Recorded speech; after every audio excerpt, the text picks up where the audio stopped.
We have so few ways to relate to change. Most of the time in our culture, we refuse it. And so with this art, the beauty of it is that it's not meant to last.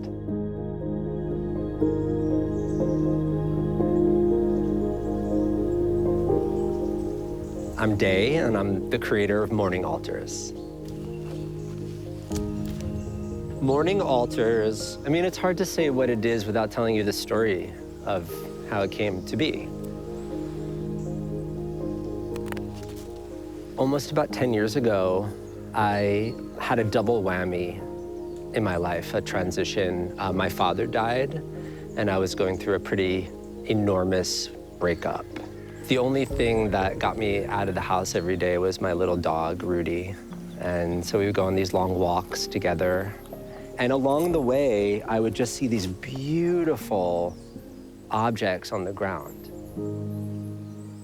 We went to the top of this hill one day, and underneath these eucalyptus trees were the most beautiful amber-colored mushrooms. And I just sat down and I started to, without thinking about it, arrange the mushrooms. An hour passed, it felt like a second. And for the first time in 6 months, my grief was lighter.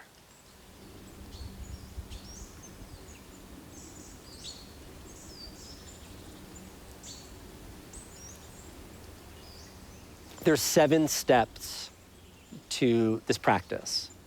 The first step is wander and wonder. It is the leaving your home, grabbing a basket, and exploring, getting lost, and along the way, finding things that inspire beauty. And then the subsequent steps are place, sitting in the place and taking in this place and clearing a spot on the ground and making the art, making the altar, and devoting it or dedicating it to something important in your life, and then letting it go. Making earth altars happens in cultures all around the world.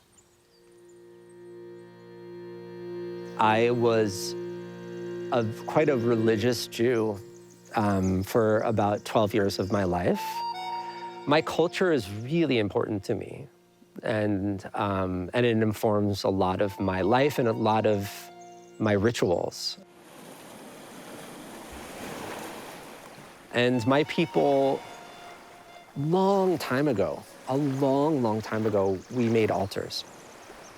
And so what I'm doing in some ways is remembering a almost forgotten part of my own culture and bringing it back.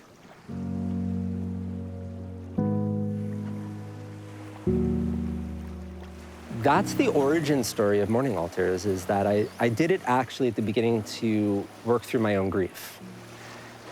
But it started to take off, and I was putting them on Instagram, just the little pieces that I was just making every morning. And then suddenly this whole movement started to happen where we started to just actually send art made out of the places that we live to each other all over the world. And there's been tens of thousands of people doing this. Memory care facilities, homeless shelters, play schools, camps, people in need of connecting back to nature, to connecting to their creativity, and also especially to learning how to be resilient with change. But change, relating to change, is just like any practice. The more you do it, the better you get at it. That's the whole piece of Morning Altars. It begins with impermanence and it ends with impermanence. And in between is this beautiful thing that you made. It's nature, connection, it's art, and it's meaning making, it's ritual.